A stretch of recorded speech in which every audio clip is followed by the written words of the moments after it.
Selamat datang di channel MGB.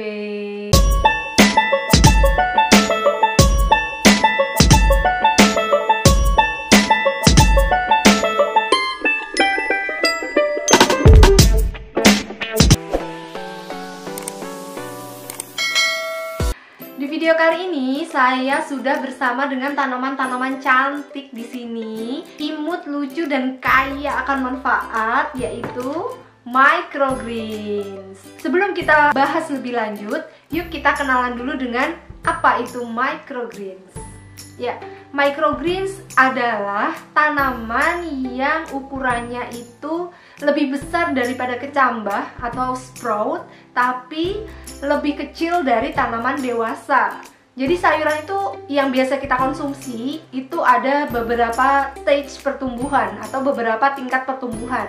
Yang pertama itu adalah kecambah atau sprout seperti ini.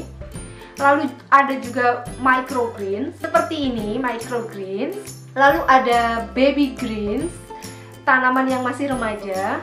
Ada juga tanaman yang sudah dewasa, fully mature vegetable. Sejarah awalnya dari penanaman microgreens ini, dulu para chef di restoran-restoran itu membuat microgreens ini untuk dijadikan sebagai garnish dan sebagai penambah cita rasa. Kita bahas tentang bedanya microgreens dengan kecambah ya teman-teman.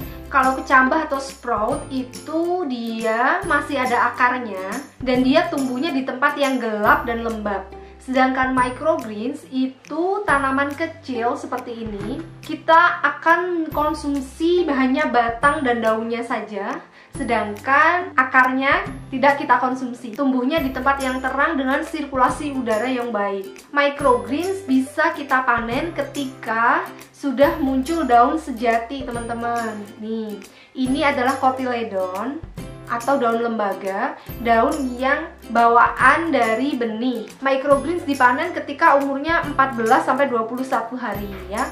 Tapi paling enak, rasa yang paling intens, nutrisi yang paling tinggi itu ketika dia tumbuh daun sejati pertama seperti ini. Jadi mulai tumbuh daun sejati seperti ini, inilah saat untuk memanen microgreens, saat yang paling tepat. Kenapa sih microgreens itu menjadi salah satu sayuran yang layak untuk ditanam? Yang pertama, dia itu tumbuhnya tidak memerlukan banyak tempat. Cocok banget buat teman-teman yang tinggal di kos-kosan, di apartemen gitu ya, yang memiliki ruangan terbatas tapi ingin menanam sayur. Cocok banget, silakan tanam microgreens karena dia bisa tumbuh hanya di kontainer seperti ini. Bisa juga di pot kecil atau tray atau baki, teman-teman bisa menggunakan barang-barang di sekitar teman-teman aja gitu. Terus yang kedua adalah nutrisinya tinggi sekali. Dengan jumlah yang sama, microgreens bisa 10-40 kali lipat dari tanaman dewasa ya teman-teman. Wow, luar biasa. Jadi meskipun kecil dia tuh cabai rawit. Selain karena rasa dan nutrisinya, juga karena dia tekstur dan warnanya itu macem-macem. Jadi cocok banget buat garnish untuk menambah cita rasa dan tampilan dari makanan teman-teman. Yang punya restoran atau yang punya rumah makan bisa mempertimbangkan untuk memberikan sentuhan yang lebih up level ya sajiannya dengan menambahkan microgreens. Dan kalau teman-teman ingin mencoba menanam microgreens, benih yang kita gunakan bisa benih apa aja. Pada dasarnya sama dengan benih yang kita gunakan kalau mau menanam reguler ya teman-teman.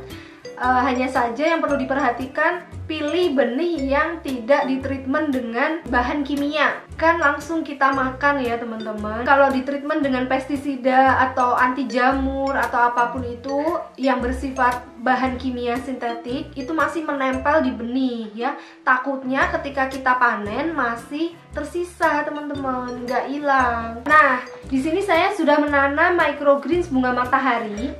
Nutrisi apa saja yang terkandung dalam microgreens bunga matahari? Yang pertama adalah vitamin, mengandung vitamin A, vitamin D, vitamin B kompleks dan juga vitamin E. Dia dipanen 10-12 hari aja. Sedangkan yang ini adalah microgreens gandum atau wheatgrass. Ini mengandung vitamin A, vitamin C, juga vitamin E, mengandung magnesium, potasium, zat besi, kalium, kalsium, juga mengandung antioksidan glutathione yang bisa melawan radikal bebas sehingga mencegah penyakit-penyakit degeneratif seperti kanser, penyakit jantung, penyakit diabetes gitu. Dan biasa juga digunakan untuk teman-teman yang ingin menurunkan berat badan alias diet ya. Saya juga pernah menanam radish dan itu rasanya enak teman-teman. Rasanya itu seperti radish, agak pedes-pedesnya gitu. Oke, olahan-olahan apa saja yang bisa kita buat dari microgreens?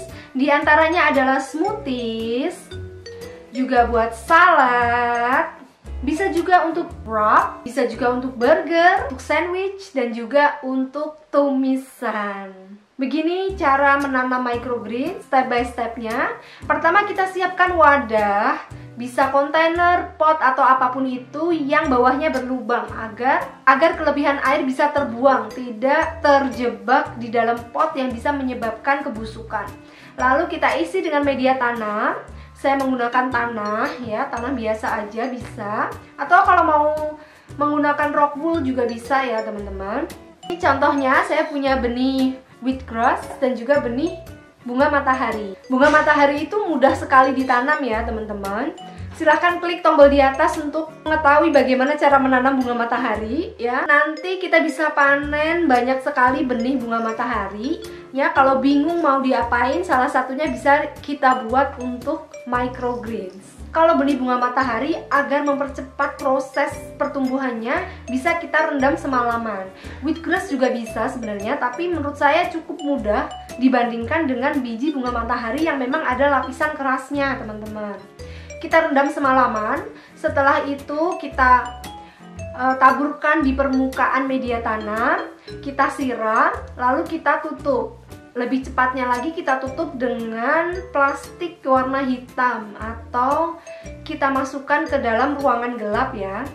Tapi jangan lupa begitu dia udah sprout, begitu dia udah pecah benih, wajib sekali kita jemur ya teman-teman. Kita kenakan sinar matahari dan kita rawat di tempat yang memiliki sirkulasi udara baik dan sinar matahari yang cukup. Begitu. Sekarang kita mau panen ya. Yuk ikutin saya gimana caranya kita panen microgreens dan kita coba icip-icip rasanya. Nah teman-teman, mari langsung aja kita panen dengan cara kita potong batang seperti ini. Kayak mencukur rambut ya teman-teman. Yeay, seperti ini. Oh ya, microgreens ini setelah kita panen nggak bisa tumbuh lagi ya teman-teman. Hanya sekali panen. Tapi jangan pernah bilang menanam microgreens itu mubazir, karena dibandingkan dengan nutrisi yang kita peroleh, ya ini tentu saja sangat setimpal karena perjuangannya tidak begitu keras untuk mendapatkan microgreens ini. Nah teman-teman, ini dia microgreensnya, sudah saya panen. Baunya enak teman-teman. Yuk sekarang kita coba ya, kita cicipin bagaimana rasa dari si microgreens, si bunga matahari ini ya. Microgreens ini paling bagus kalau dikonsumsi mentah ya teman-teman. Dikonsumsi mentah dan ketika baru saja dipetik langsung kita konsumsi. Itu nutrisinya paling bagus, paling tinggi, dan dia masih ada enzim-enzimnya teman-teman. Ya kita cobain aja langsung. Udah ada air, ayo kita cuci dulu. Langsung aja kita makan. Bismillahirrohmanirrohim. Enak. Sayur apa ya? Kayak pegagan air kalau menurut saya. Tapi nggak ada pahit-pahitnya. Kalau pegagan air itu kan masih ada sedikit sensasi pahit. Kalau ini nggak. Enak sekali teman-teman. Bisa langsung kita jus. Dia rasanya tidak terlalu sayur. Dalam arti kalau kale itu kan rasanya sayur banget gitu. Rasanya tuh rasa daun banget. Kalau ini nggak. Fresh dan sedikit ada rasa kacang-kacangnya. Teman-teman harus banget nyobain ini, apalagi kalau punya benih bunga matahari di rumah. Yuk selanjutnya kita panen microgreensnya gandum ini atau wheatgrass. Yuk ikutin saya.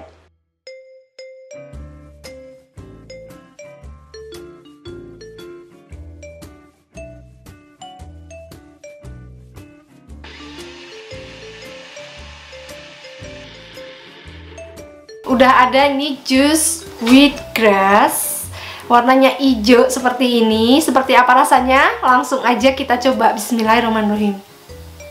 Rasanya daun banget teman-teman. Kita coba kasih jeruk lemon ya, biar ada rasanya ya. Rasanya sih tawar, cuman kayak apa ya, kalau ada lemonnya kayaknya lebih enak nih, lebih tasty. Bismillah. Iya, berserat, lebih enak microgreens yang bunga matahari sih. Rasanya bisa diterima oleh lidah, paling nggak lidah saya ya teman-teman. Oke teman-teman, sekian video dari saya. Semoga ada yang bisa diambil manfaatnya dari video ini. Silahkan klik tombol like jika dirasa video ini menginspirasi teman-teman, dan bagikan kepada orang lain yang mungkin membutuhkan informasi tentang video ini. Sampai jumpa di video selanjutnya. Bye.